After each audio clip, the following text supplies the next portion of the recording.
I have Shannon O'Neill with me, who is a senior fellow from the Council on Foreign Relations and an advisor to Hillary Clinton's campaign. However, she's here in her personal capacity. We also have Mark Bassett, who's the U.S. Bureau Chief for El País, the Spanish newspaper.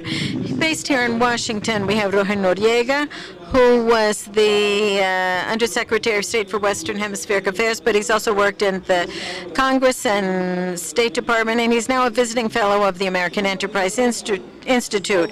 We also have Gustavo Fernandez with us, who has been Foreign Minister of Bolivia, also Minister of the Presidency. He's a consultant, and with him we're going to start on this topic that has raised so much interest, not only in the U.S., but also in Latin America. I'm going to start with Shannon. Shannon, the challenge of these elections for Latin America, how can you analyze the relationship with Mexico? I know you've looked at this in depth. You have a book on the topic, and the way that people in Latin America perceive Donald Trump as a candidate or potential president, or Hillary Clinton as a potential president. Well, first of all, thank you very much for the invitation from the Inter-American Dialogue. Eu vou falar em inglês. É momento muito interessante, porque nós agora vemos grande contraste entre as posturas de Hillary Clinton e Donald Trump em quase tudo, mas também no que diz respeito à relação com a região. Nós vimos como Donald Trump tem avançado de forma muito populista.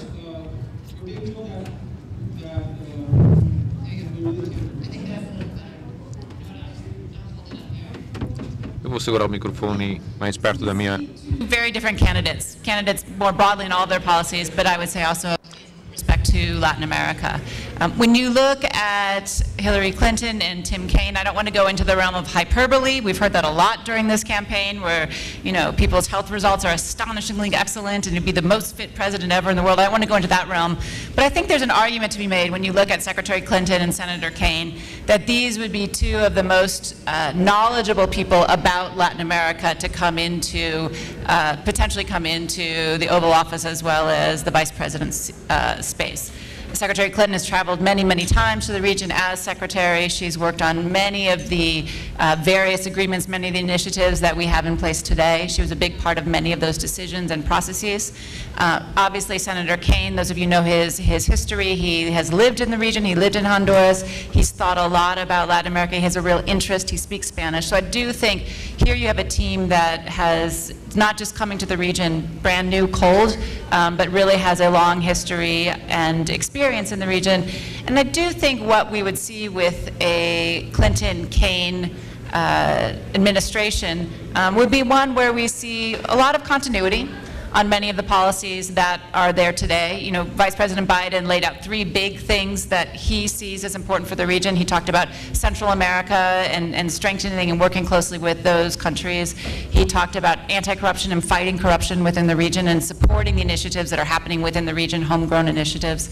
And then he also talked about energy and energy integration. And those 3 things, I think, are things that would continue in the U.S.-Latin America relations under Clinton administration, along with many others. And one of the things that I'll throw on there, which obviously we've heard a lot about in her campaign so far, is immigration reform, right? And this is one of the biggest contrasts, I think, between the 2 candidates, and one that has reverberations for the region. So she has said in the first 100 days she would send a comprehensive immigration reform. If any of you listened to the speech that Trump gave in Arizona just last week, that is not where he lands on these issues. And so that, I think, is something that we all know that's a hard, heavy lift here in the United States, but if that happens, I think it would change many of the aspects of relations with the region. And I think for the Clinton side of things, this would be part of a larger initiative or sort of focus that when she thinks about the region, if you look at speeches she's given, if you look at op-eds that she's published, she talks a lot about the power of proximity. And so she sees the nearness, the geographic space that's brought ties between people, ties between economies, ties between the environment, all these different ties. She sees that as really an opportunity and an advantage that the United States has. So she embraces that and will look for, as she said in her speeches, she will look for ways to deepen that. And that also is a big contrast to what one might see under a Trump presidency. Robert Noriega es republicano, pero no está vinculado con la campaña de Donald Trump. Roger Noriega is a Republican, but he's not linked to Donald Trump or his campaign. What's the difference between the message of the Democrats and the Republican one? Donald Trump's message sounds like a populist one, to hold down foreign trade, to isolate the U.S., to increase employment. Does populism work in the U.S., and does it work under a Trump candidacy? The context of the Republican primaries, and let me start by correcting you, I'm not even a Republican anymore.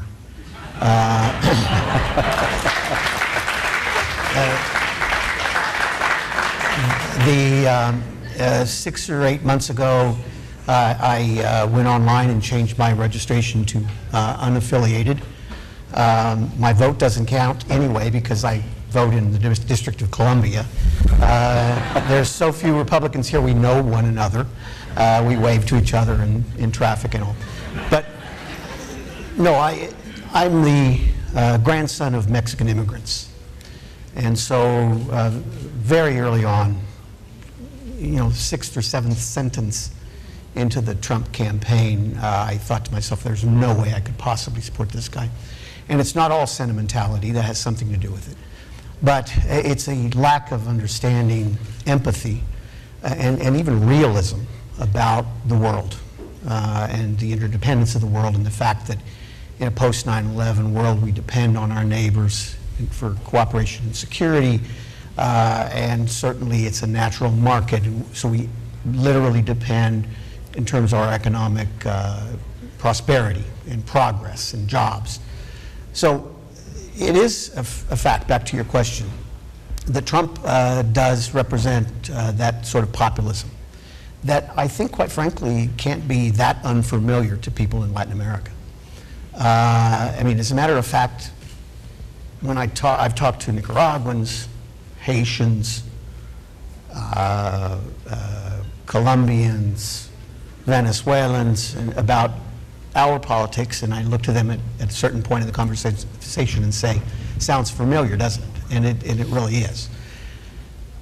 The fact of the matter is, at a macroeconomic level, we've seen a certain impressive level of progress.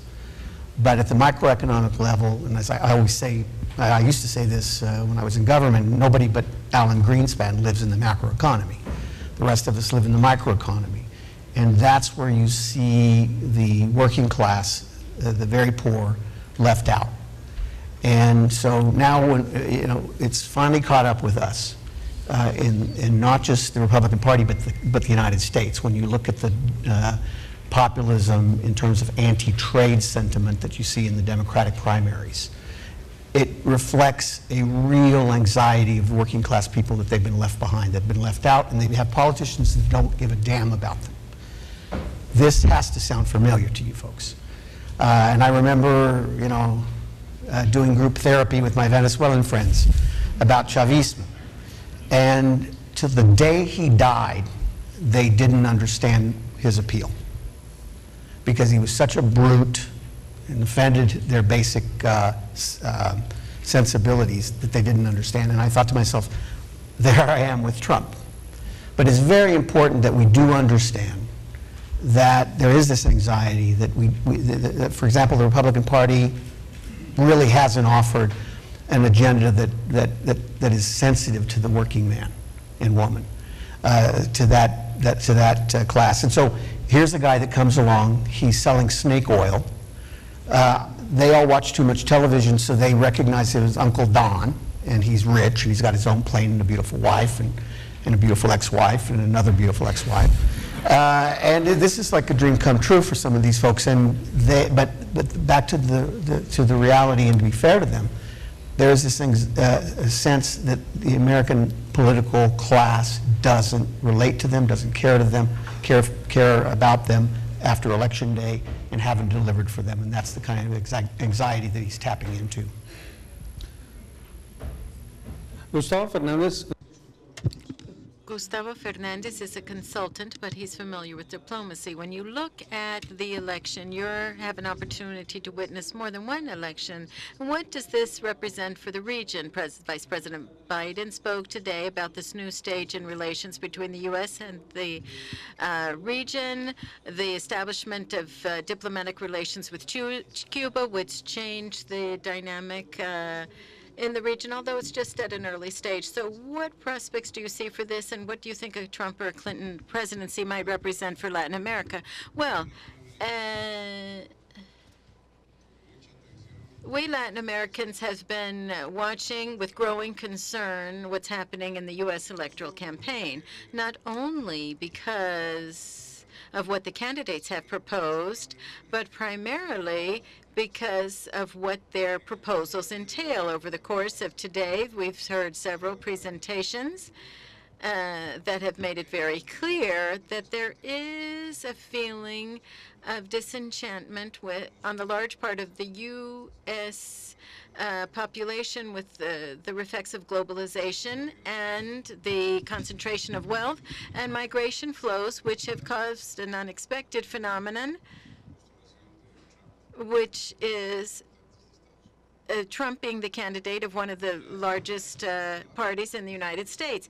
These facts that show upheaval amongst the U.S. electorate that is quite profound is a consequence that we saw throughout the Obama administration, which is the deep polarization of U.S. society and legislative stalemate. In light of these two trends, it's hard to expect that in the coming years, in the short term, there can be any encouraging initiatives such as the Good Neighbor policy or the Alliance for Progress or even the FTA. We cannot expect any such proposals on that scale to come out, and there are significant differences in terms of what may come out of a Clinton victory vis-a-vis Latin America. It might be more positive, but it will be expressed in bilateral agreements that are partial on covering specific short-term issues. If Trump were to win and carry out the proposals that he's presented to the U.S. populace, then we could expect years of systematic confrontation and constant confrontation. I believe that building the wall that he's so enthusiastically announced could be viewed as the equivalent to hemispheric relations of what the catastrophic invasion of Iraq meant. It would create, or it would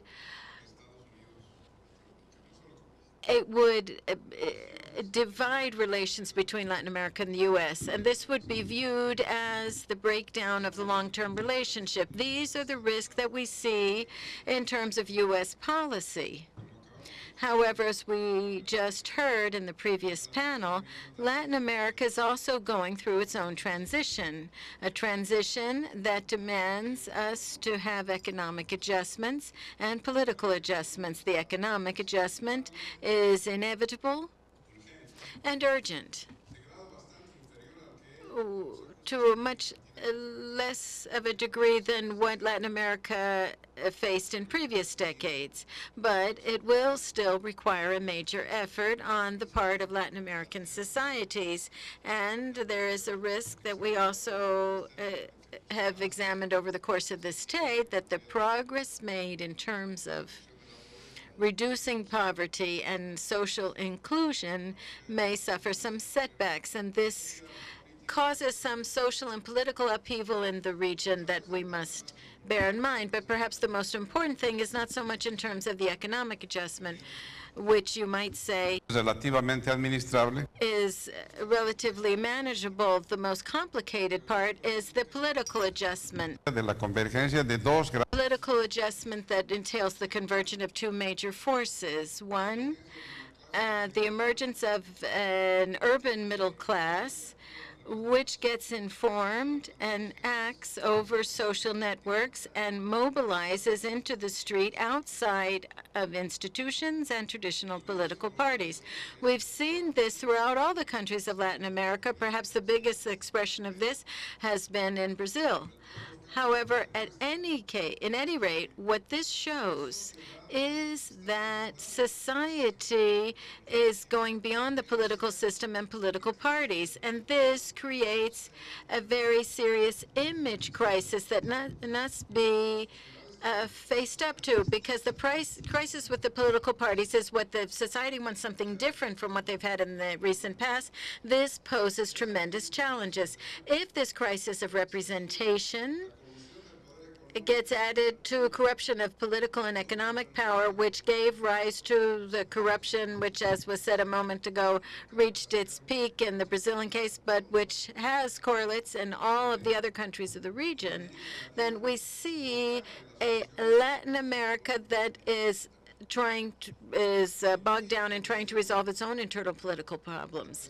In this situation, the presence or participation of the United States wouldn't seem neither advisable nor useful. These are problems that Latin American societies can resolve themselves within the democratic systems that fortunately have been consolidated in the region.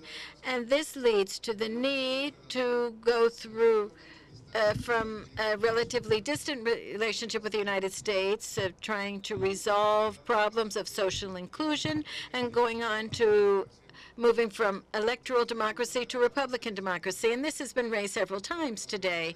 Electoral democracy has been consolidated. However, institutions have been weakened in recent years, and they've become less relevant. In order to recover this, we need to include sectors of society that do not feel represented in the current political parties.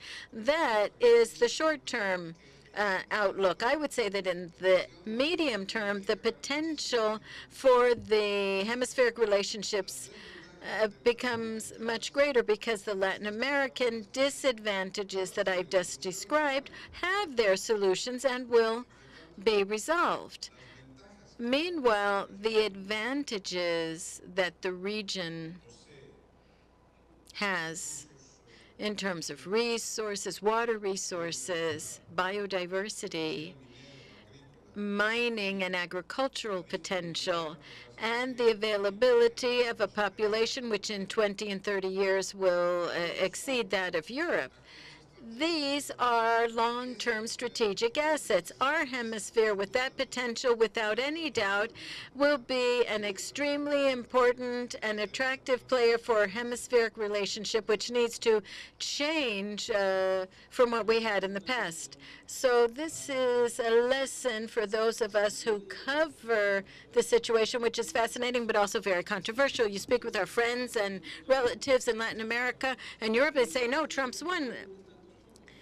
Why do you cover Trump so much? They say, well, we have to do our job. If somebody says what Trump said, you can't not cover it. But it's not just Trump. Hillary Clinton is also involved in this competition. What do you think is of greatest interest to the country, not just Europe, but also the Spanish-speaking world, and this very thing that is so hard to explain to anyone? Yes, as you said, this is a great challenge, and it's leading journalists and the media facing dilemmas that we haven't traditionally faced, particularly in Latin America. We're trying to be impartial and try to understand both sides. However, Trump has completely blown up the playing field. So I think that there's a different approach with regard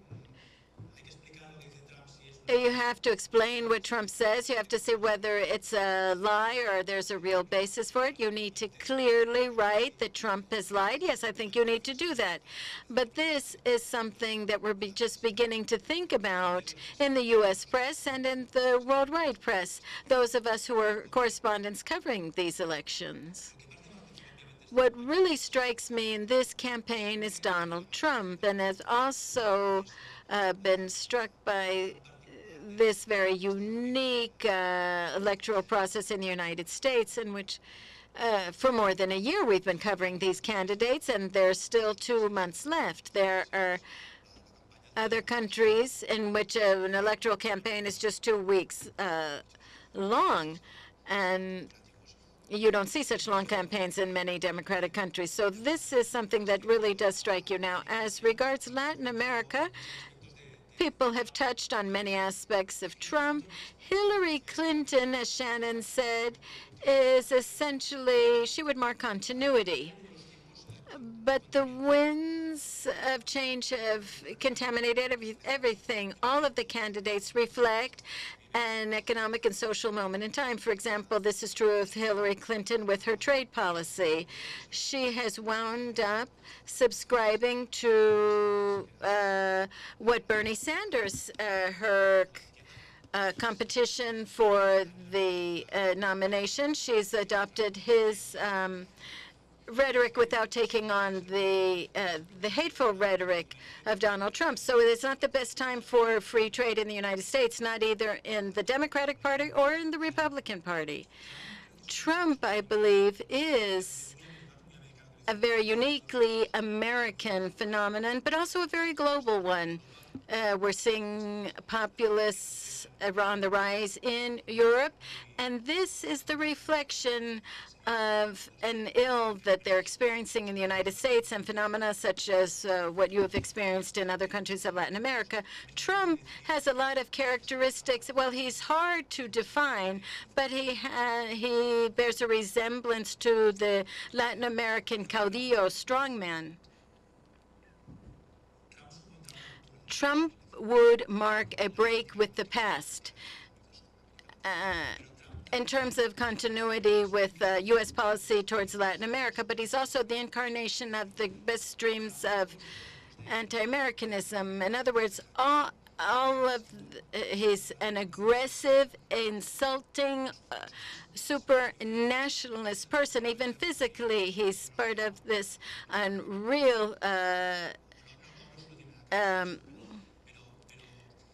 because the United States has nothing to do with this image, but he is like a great gift to anti-American sentiment in Latin America and Europe. His rhetoric on immigration and on the building of the wall, he says he's going to he's saying that he's going to what he wants to do will tear down everything that Barack Obama has tried to build up over the last 8 years.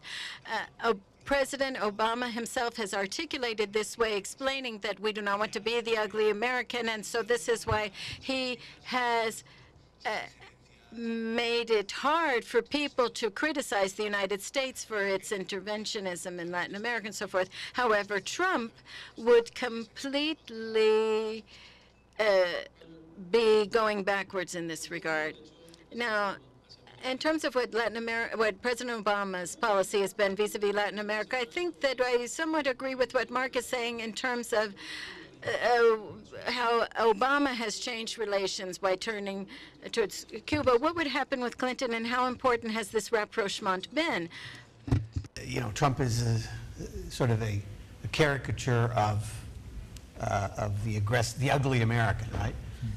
In point of fact, he's the caricature of the Republicans, too. You know, he is what every person on the left thinks the Republicans are, which is remarkable since he wasn't a Republican until 8 years ago, and his kids weren't even registered in the Republican Party, couldn't vote for him in New York. So he's not a Republican. He is American, and I can't. And we can check for his birth certificate, I suppose. Maybe we can get the birther movement started here. That would help us out a lot. But, you know, I would like to think that Hillary Clinton will be even more engaged if she were elected president. She knows the region, she knows the terrain, she knows the people, she knows the issues. But, you know, if Trump were to be elected, I think, ironically, he supports the change in Cuba. And everything else constructive that the last 3 or 4 presidents have pursued in Latin America, he basically hasn't addressed or would probably undermine because of his rhetoric and because of his personality. I will say that I think if Trump were elected, I would hope that the Republicans in Congress would emerge with a more positive, constructive, intelligent approach to foreign policy generally, and in Latin America in particular. I wish I had a dollar for every time somebody from the region, Latin America, told me, you know, we love the Democrats. We love Hillary. We love John Kennedy. But when we reflect on the last 6 or 8 presidents, the Republicans do pretty well in terms of how they engage the region.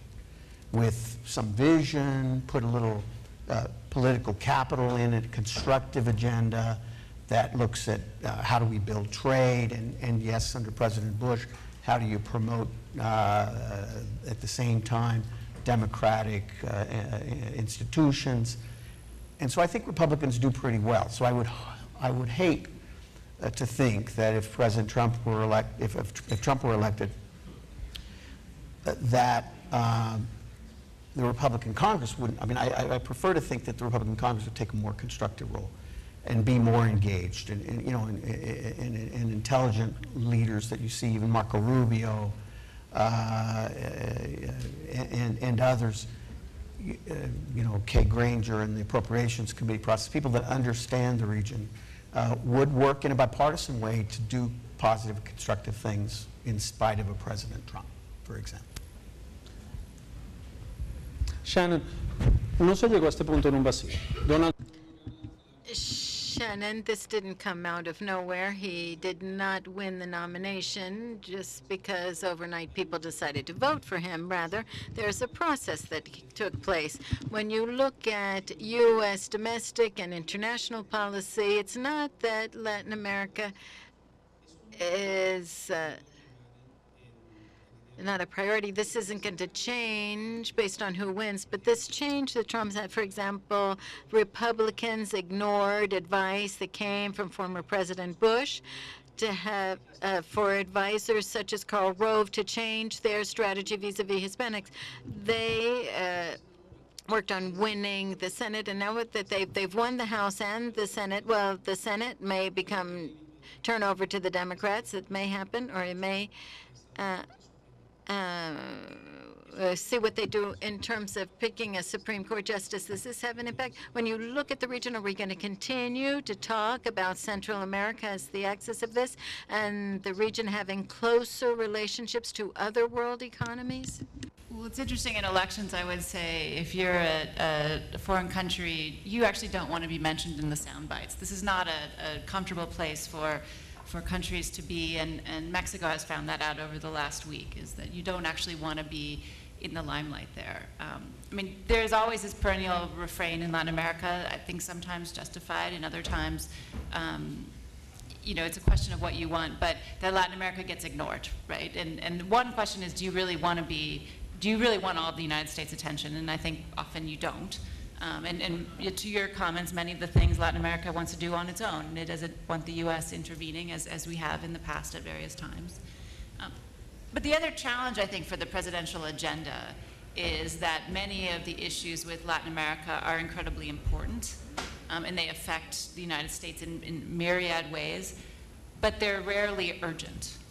And that is actually a sign of the good things that are happening in the region, right? Very few countries in Latin America's name come up right next to Syria or Iraq or Afghanistan or a bunch of other places. And you don't want your name next to there. I mean, the one exception perhaps in the region today would be Venezuela, which may hit that urgent category either now or sometime quite soon. But that says to me that actually Latin America, many things are going quite well. And so the challenge for any administration is, one, how do you keep people focused on the region, make it a priority, and how do you get what often the United States and Latin America can do together are much more medium to longer term things that can happen. And so how do you make sure that there is follow-up within that? And just as we start talking about the differences in the campaigns, I mean, for any kind of policy, any kind of foreign policy, yes, it matters what the president thinks and it matters what the vice president thinks, and particularly if Vice President Kaine would play a role that, say, Vice President Biden has played with a real point person, which is a possibility. But it really matters what happens in the day-to-day bureaucracy of the U.S. government and all the different agencies and all the different departments. That's where a lot of the back and forth happens. And there, you know, we don't know even who, you know, no offense to Roger here, we don't even know who Trump has as any advisors because none of them came here today, since Roger has made apparent that he is not an advisor to the Trump campaign. So it's very hard to know what their opinions would be and whoever would fill the slots that would have that day-to-day relationship. So on the one side, that's how perhaps you think about the relationship. How do you get it? How do you get the important to rise to an ongoing, consistent relationship? And that will come from, at times, the principals, but often from others within the bureaucracy. And your other question is, though, about the Hispanic demographic, right, the Latino demographic, and how that will play in. And I think that's the real question in this particular election. We've heard for many cycles now, many electoral cycles, that Hispanics, Latinos are going to make the difference in the vote. And they haven't really tipped it. There might have been a few state-level elections. People say Harry Reid probably got a seat back because in Nevada, so they have made a difference, but they haven't tipped yet a national election. In part, that is because Latinos, unfortunately, don't vote. We see the percentages of Latinos that show up to vote at around 45+%. When you look at whites, you look at Afro-Americans, you look at Asians at 60, 65, 70%. So, you know, there's a big question, will Latinos this election, given the way the rhetoric has gone, given the way they've been drawn into the election, might they turn out in higher numbers than they have in the past? And that is very hard to tell from the polls. You can't tell turnout. You might tell what people's preferences are, but not whether they actually get to the polls to vote. So that's one question. I mean, the other thing that has been happening, as everyone is watching, is this very slow demographic shift, right? And so every month, 50,000 Hispanics turn 18 and are eligible to vote. So do they go register and do they go vote? I mean, you do have to wonder in the Republican Party how you turn the ship around. You're going to have to turn the ship around if you want to win national elections, if you want to win presidential elections. And this may be the election where we see that shift. As we all know, it comes down to a handful of states. Some of those states have decent-sized Latino demographics. Some have smaller ones, but we also know that elections are won with very small numbers of votes. Florida in 2000 was won by 538 votes, as I remember, right? And so there are, small numbers can make a big difference. And what I would hope going forward in many ways is that Latinos do make a difference this time around, and that what that means is that we don't see someone like Trump arise again with this kind of rhetoric towards the Latino population or towards the countries in Latin America, that decisively defeating somebody who puts this forward as the platform, this anti-Mexican, but to me, the anti-Mexican is anti-Latin American, anti-immigrant, this larger anti-immigrant campaign, that we don't see that again. But I do think them coming out and voting is what can make that stop for the next round. Y ese es el reto. Ahora, y si quieren ir preparando sus preguntas, tengo una para... Yes, that's the challenge. I have some questions. One for Gustavo is that we're looking at President Biden, Vice President Biden. He said that many countries in Latin America are waking up from the nightmare of their governments over the last 100 years. But both candidates, Clinton and Trump, have very high negative ratings. They're perceived negatively. They talk about the U.S. electorate being dissatisfied with the choices, and sometimes this isn't so much connected to reality, but rather dissatisfaction with the perception. And this is over the economy. Unemployment is low, but the economy is recovering, although not all are happy with this. The U.S. has to do what Latin Americans often done, have to face candidates that they don't want in situations that they're unsatisfied with. Let's see. Over the last decade in Latin America, without a doubt, this was a significant switch in terms of perceptions. First, in terms of economic performance, which produced very important results, and also as a result of the diversification of Latin American export markets, which in turn are a result of the tremendous growth of the Asian economies in China. In other words, China significantly helped change the direction of Latin American economies over the last decade. The immediate consequence of this prosperity was the increased economic and political autonomy in Latin America vis-a-vis the United States. There was some commercial and economic separation from the U.S., which is still there and probably won't change. This is a fact. Latin America diversified its economic options, and it also, they began to resolve their political problems for themselves. The degree of inclusion and social participation in the region over this decade was tremendous. However, it was offset, as I said a moment ago, by the weakening of Republican institutions. The concentration of power became the most important feature of the political revolution of the region compared to recent years, past years. But when this occurred, when there was corruption, they broke the relationship with the political parties, and they went through a political transition, which is demanding far-reaching reform. In this reform, the most important fact is that we Latin Americans are looking for ways to emerge from these problems on our own. This is no longer the results of advice that previously came from the North. Under these circumstances, probably a few years ago, Latin American politicians would have looked to Washington to try to figure out how can we get out of this mess. I think that the biggest difference between that time and today is that Latin American institutions, or rather more specifically South American countries, believe that they themselves can resolve their problems. That's what we see in Brazil, or what we see in Venezuela, or what we see in Peru, as you've heard today over the course of this afternoon's sessions. Everyone wants to find their own solutions and build more democratic societies, improve their economies, diversify them. However, within all of these activities in the coming years, the potential for increasing the constructive, active relationship with the United States is smaller than before. Yes, Mark, if anyone has a question, we'll take a question. We'll hear from you, Mark, and then we'll go to this question. The time that needs to be devoted to the campaign, because, for example, Donald Trump makes a speech in Phoenix. He has a 10-point discourse, and he goes back to Eisenhower and the wetbacks and the deportation of so many people, and that was viewed as a low point. And he went to say that with his immigration plan, there will be no more gangs, no more crime. When you listen in detail, we see that it's a very ambitious agenda that doesn't reflect reality. However, detail or on a daily basis, or do you see what's happening in the secondary level? With Trump, it's very difficult to properly cover what he says. I like very much the difference between politics and policy, which you have in U.S. Policy for Trump it's very difficult to cover his policy because he says one thing one day and the opposite the next day.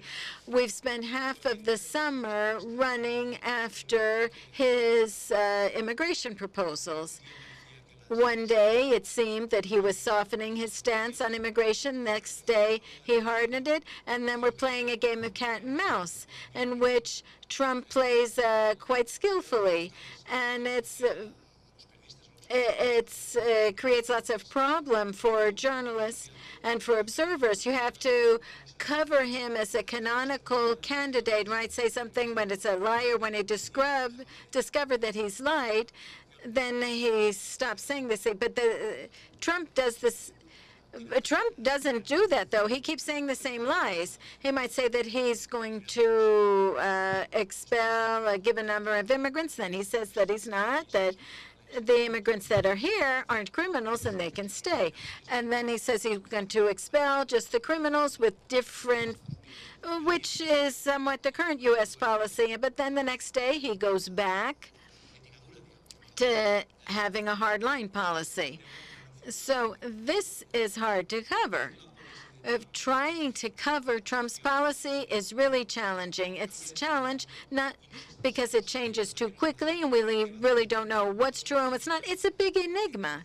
It's enigma what would happen if Trump were elected, if he were running the country. Would he adapt to the system? Would he be a pragmatic at the end of the day? Will he be a neo-fascist leader? Will he change the United States forever?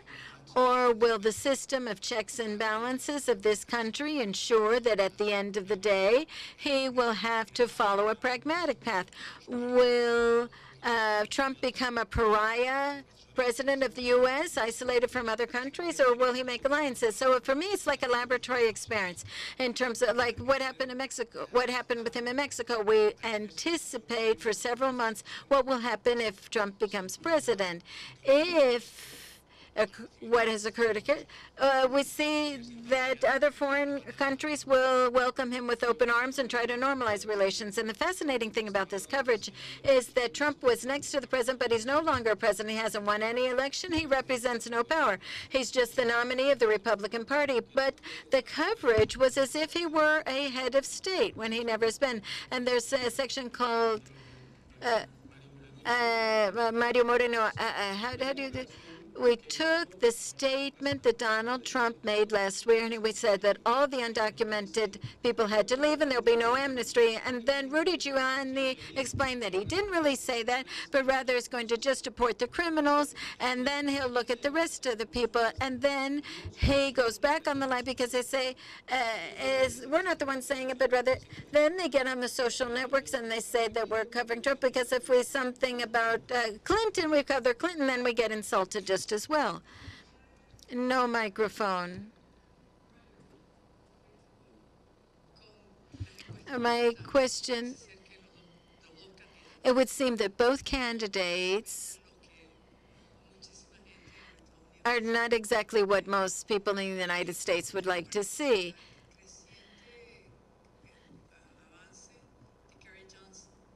And with Gary Johnson rising in the polls, could you imagine a scenario in which he might win New Mexico or a couple of other states, whereby neither Trump nor Clinton would reach the threshold of 270 votes in the Electoral College, which is what determines the winner in November? And then we might have a repetition of the 1924 in which the House had to elect, and they might elect Gary Johnson. What would Gary Johnson's policy be like for Latin America? Before I give the floor to Roger, I want to sit 46% come, 43 Clinton, 7% Gary Johnson, and 2% for Jill Stein. Johnson isn't even allowed in the debates at this point. It would help to put Gary Johnson in the debate because he's so goofy. He might actually, I took a close look at Johnson for about 3 minutes. I'm too much of an anti-drug guy to go for the marijuana thing. But it occurred to me that if you flipped these tickets, you had a Kane, Clinton, Pence, Trump, and Weld running for president and Johnson running for vice president, that would be an interesting contest between Pence, Kane, and Bill Weld. And I say that with all due respect to Hillary Clinton, because I have friends that are going to vote for Hillary Clinton, Republican friends. And it didn't take them long to figure that out, because they figure she's stronger on international relations. That's where a lot of my friends are. And I thought about it for about 20 seconds, because she can't tell the truth about things we all know. And it isn't, that's not the only problem. It's just such profound disrespect for the American people, and a contempt for the American people. And so that's why I couldn't bring myself to support her. And here's the nightmare scenario, is she gets elected under this cloud, and there are some very interesting, shall we say, interesting things about the Clinton Foundation and in so many of these meetings being served up for donors for her foundation. Look, I was in the State Department. If half of Colin Powell's private meetings were with donors of his previous foundation that he worked working with children, it would be a real surprise. It would, and you see this, the whole machination, the very creation of the email system as an opportunity to evade accountability. And the nightmare scenario is we elect a president, and we spend 4 years not doing government, but investigating the presidents. I mean, and not getting any serious work done. And if Trump were elected, I hope we don't get anything done that he wants. But I just really think the guy is incredibly irresponsible. But that brings me to one, and it's 30 seconds, and I know I'm talking too much already. When the Free Trade Area of the Americas was killed, for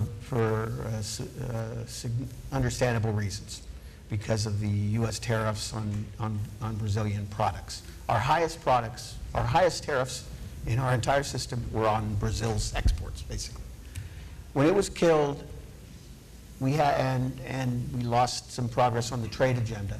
I was fine with this because why? Because the important work of getting regional economies going required political will for the second-generation reforms to get these economies going. Labor sector reform, financial sector reform, political reform, all of those things. And so I thought, that's something that political will can't come from outside. It's not going to come from some kind of consensus. It requires politicians doing the right thing.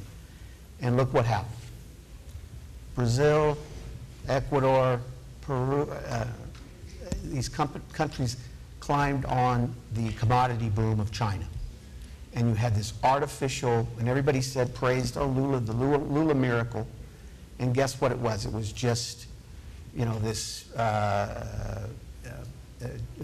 overdependence on exports, and when the tide goes out, you find out who's swimming naked.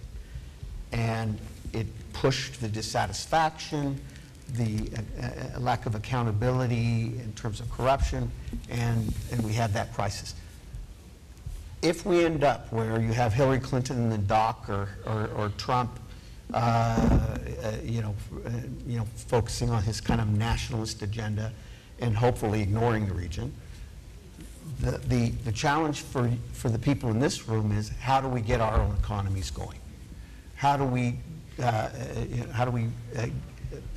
not make the mistakes the United States made in terms of keeping people outside of the system? How do we integrate the working class into our economic life so that they're full partners in the growth that we're able to generate through trade and through modernized economies? That's going to be the challenge for the region. Shannon, cuando uno mira a Hillary Clinton, mira su hoja de vida, mira lo que ha hecho, Shannon, when you look at Hillary Clinton and her CV and what she's done, it's very impressive. She went to Mexico and she acknowledged the impact that the U.S. had the war. But that's not real. The perception that many voters has is that they cannot trust her, that she is not someone who tells the truth. We see this in her positive and negative perception inquest, which is very similar. At the last survey, Trump had 60 and she was 59. How can she overcome this? What can she do to get people to trust her when we're not only continue to get information about the emails, but when Assange said that next year he's going to leak more, it seems to be from Russia on the DNC. My personal capacity to talk about U.S.-Latin America relations, and particularly from what I believe the Hillary Clinton administration would be and how that would go. I'm not here as a campaign surrogate. But in working with the campaign and in advising the campaign, I have a lot of optimism, actually, that the U.S. Latin America policy would go in a lot of good and interesting directions. I think there are a lot of positive things to build upon. There are a lot of challenges, as we all know, in the region, but I think there are a lot of very positive things to build upon. And she has been there and working in the region for many years now. I mean, you mentioned Mexico. She was a person who went down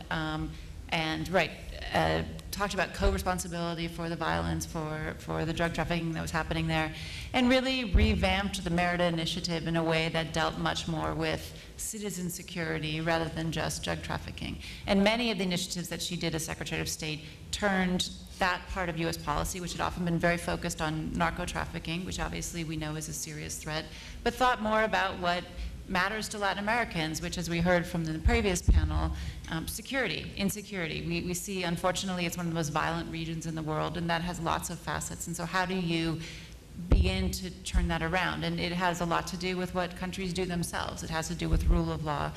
It has to do with, how do you reduce violence overall? But her policies and those of the last administration have been to try to help these governments get at those issues. Same thing with economic opportunity. Nobody thinks that you shouldn't be pushing economic opportunity, and Latin America is going through. They went through a period of abundance because of the commodity boom. They're now going to go through a period where you're going to see much slower growth, and you're seeing that already in the regional numbers that are coming out, in particular in most countries across the region. So how do you deal with that? How do you jumpstart growth? One thing I think where I differ a little bit with Roger in the way he sees things, actually, I don't see the region in a crisis right now. In a time when you're seeing growth go down, you actually are seeing a lot of very strong institutions. In the last couple of years, to me, has shown many positive sides of things. It's not as if corruption hasn't been there for many, many decades, if not longer, but we're starting to see citizen-led or independent prosecutors, judiciaries actually take their role very seriously and begin to do a lot of the really hard work using transparency laws that have been passed, using the tools that have been given to them, plea bargaining, the like, to actually go after individuals who are behaving badly. And so we've seen that in Brazil to an impressive degree. We've seen that in Guatemala with the help of outside, but also including the Guatemalan institutions doing this.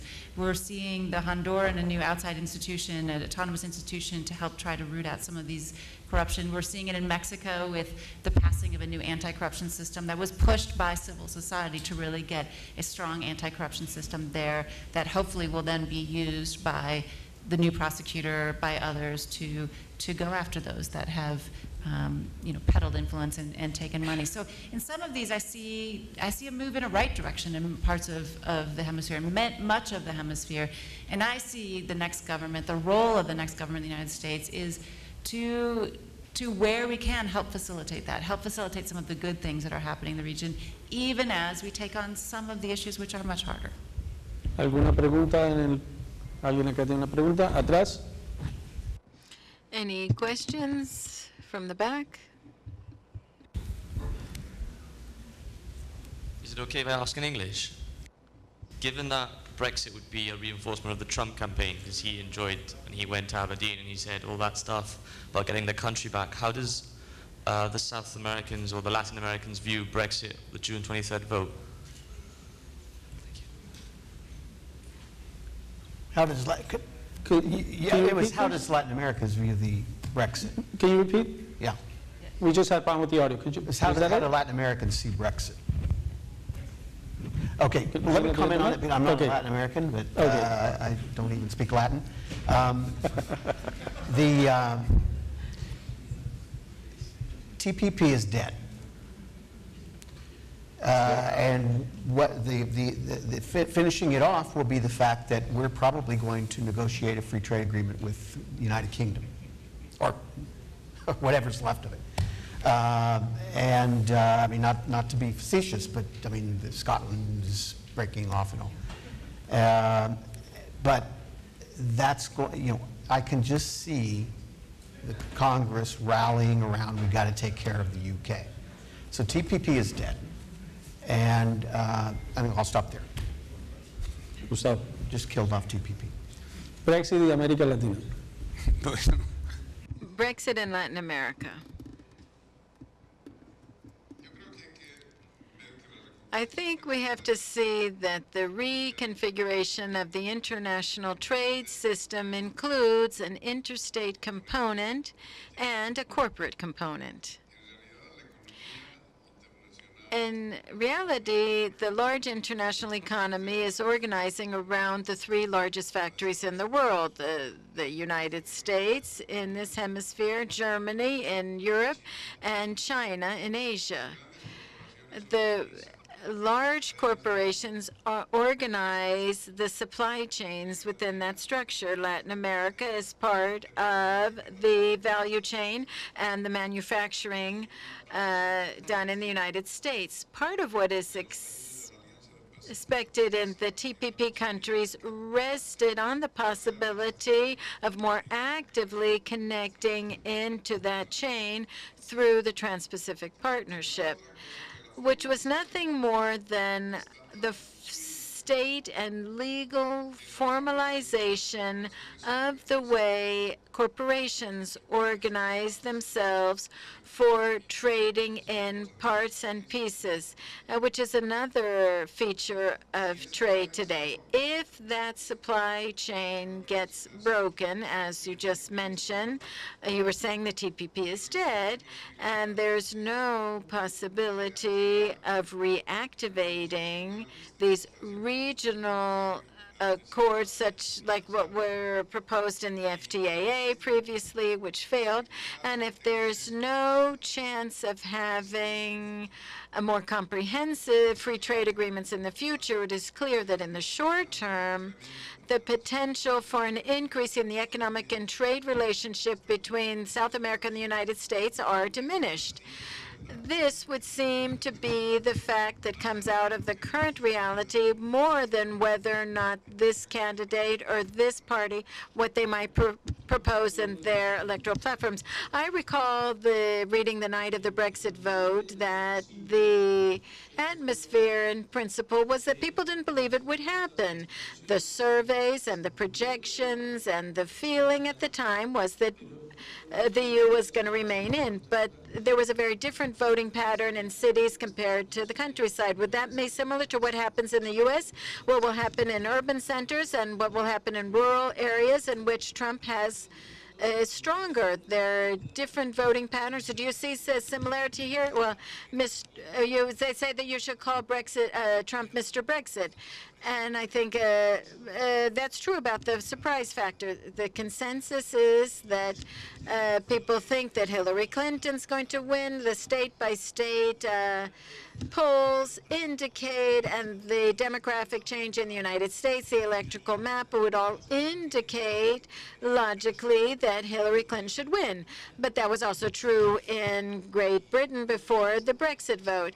In fact, there were some polls that clearly indicated they were going to stay, but the other interesting thing, parallel between Trump and the Brexit, is the type of voter he attracts and the unhappiness reflected in Trump voters that you find amongst the UK voters. And these They say the technocrats know what's good for the people. The EU is good for the people, but industrial workers in Manchester who are left unemployed and or whose salaries haven't gone up over the last 20 or 30 years, it's very hard for them to perceive the benefits of being in the EU.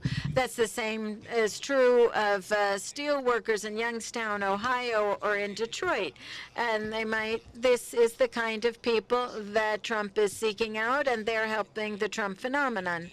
They say that the cosmopolitan elites would go for Hillary, but working class people would vote for Trump like they did in the Brexit vote. And with some difference, I know the time is running out. Is there someone else who has a question? Going once, going twice? Okay, here we go. Microphone, please. Policy que propone Trump, la policy dura, se mantuviese hasta que sea elegido. ¿Es posible que él pueda implementar esas políticas una vez siendo presidente? The question is whether Trump could actually implement the policies he's proposing once he's elected.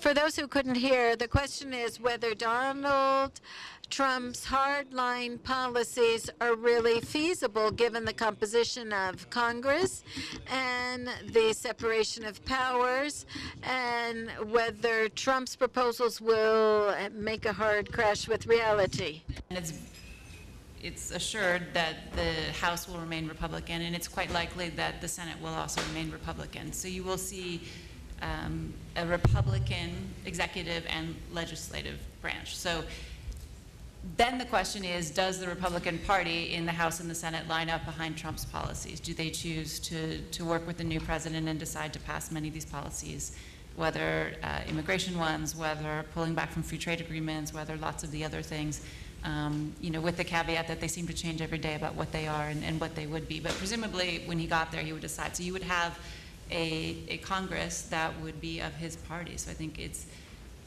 is possible, and then it will be down to the Republican leadership whether they were going to work with Trump and pass his initiatives.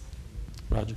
Well, I think that, by the way, if Trump were to win, that there's a possibility we would still lose, the Republicans could lose the Senate, because he could drive up the vote, Hillary Clinton could drive up the vote in Wisconsin and all, but you could only win the state once, but we would lose that Senate seat, or we would lose the seat in Illinois, for example. So, but say if Trump wins, we keep the House.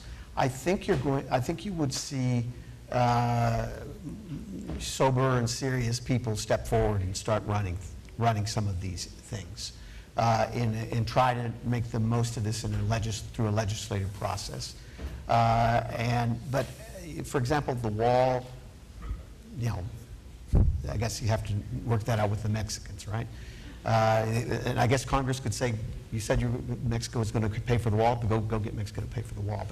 But I think some of the immigration positions that he laid out were sort of the same kind of hardline positions that Marco Rubio was talking about. And so I think that you could get some of these proposals make some progress with the idea that once you secure the border, you can move forward with some kind of a regularization process. The fact is, we came pretty close to a comprehensive immigration reform when President Bush was in the White House, and even when President Obama. There was the second term of Bush. But the Democrats insisted on the path to citizenship. Even Jeb Bush, who was my candidate, I was kind of the kiss of death, by the way. Every candidate I endorsed fell out almost immediately. So my friend said, quick, endorse Trump. But I refused to do that. But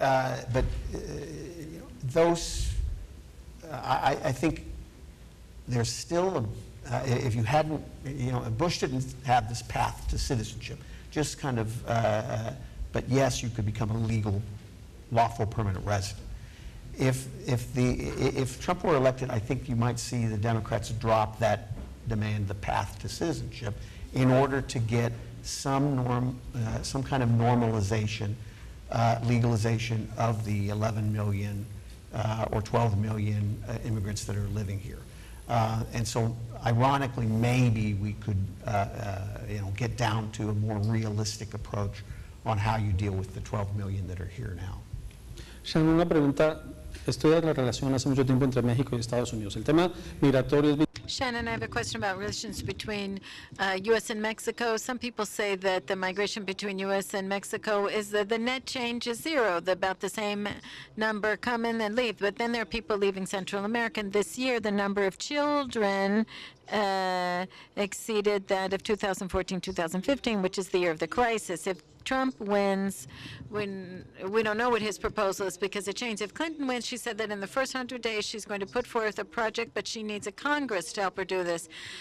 Will the Congress be different if Clinton wins? Because we've just heard that those who say that there are Republicans and, of course, Democrats who understand that the obstructionism of recent years has not worked and will not work, and they need to begin to work to move agendas forward. Is it too optimistic to think that no matter who wins, something needs to be done about immigration? It depends how the politics play out, right? And I have to say, I find it very hard to imagine if Trump would win, he has to win all of the swing states. And it's hard to imagine that he would win Wisconsin and Ohio and Pennsylvania and all these states, and somehow Democratic senators would win as well, that the Republican lineup wouldn't happen. But let's say she wins, and she's trying to implement this agenda. It depends, there's a likelihood that the Democrats would win the Senate. It's hard to see an easy path to winning the House, so you still will be dealing with divided government. You'd be trying to pass a comprehensive immigration reform, and that's where the negotiations happen. I mean, one thing we do know from Secretary Clinton's background is that she has had many, many years in negotiating on the Hill. She did it as First Lady, she did it as a senator, she did it as well as Secretary of State. So we will see between her, between Senator Kaine, between others who will be in her administration, can they find some sort of deal? But I think it will depend in part on the makeup of that new Congress, how many seats do the Democrats win vis-a-vis the Republicans, and it will depend on then the Republican leadership, particularly in the House. Do they want to make a deal on an issue like immigration, or do they not? And so there we'll see. Mac, un tema del que no hemos hablado y que es clave para... One topic we haven't discussed, which is key to a new administration, and for the separation of powers, you look at who appoints Supreme Court justices. The new president may make a significant change in the court over a long period of time. Trump with the Democratic Senate, well, is this another issue in terms of the Supreme Court? And where do you think the U.S. Supreme Court has said, yes, this is one of the most central issues of Trump, and one of his most effective messages is in the campaign is, and I've really verified this by interviewing conservative evangelical voters who should reject him because of his religious background around his ethical issues, but they support him because Trump has promised to appoint very conservative justices to the Supreme Court, and that's the only thing that has them on board. When Trump says that when there's a new opening on the Supreme Court, he's going to appoint a very hardcore conservative, and I find this to be very effective with part of the Republican electorate who at first glance should have seemed hostile to him. Gustavo, the last question. The lesson that the U.S. is learning, is this a challenge? Or these elections, is it a challenge to democracy? Or should the democracy, is the democracy strong enough to withstand a candidate like this? Well, what Latin America is learning, our first lesson is how strong the Trump campaign was. We never expected him to go this far. Fukuyama wrote a very interesting book on the problems of the U.S. Political system. Within this balance of powers, it becomes a system of vetoes amongst the different branches of government. which does not seem that it can be resolved in the upcoming months or through this election, as everything seems to portend that the political polarization that has been expressed over these recent years will continue in the future. It is hard to expect either of these two candidates to really implement the proposals that they are making in their party platforms. And so we can expect, as I tried to say when I spoke before, it's hard to expect any great new initiatives that might open the doors to a much closer relationship of cooperation between the U.S. and Latin America. Gustavo Fernandez is a consultant and former Minister of Foreign Affairs of Bolivia. He's also exercised the role of the presidency. Roger Noriega is a visiting fellow of the American Enterprise Institute, and he was Undersecretary for Latin American Affairs. And Marc Bassett is the U.S. Bureau Chief of the newspaper El País in the United States, paper from Spain. And Shannon O'Neill is a senior fellow at the Council on Foreign Relations, and she's also connected to the Clinton campaign, but is not speaking on behalf of that campaign, but rather in her personal capacity. I thank them and all of you for your patience and for being with us today.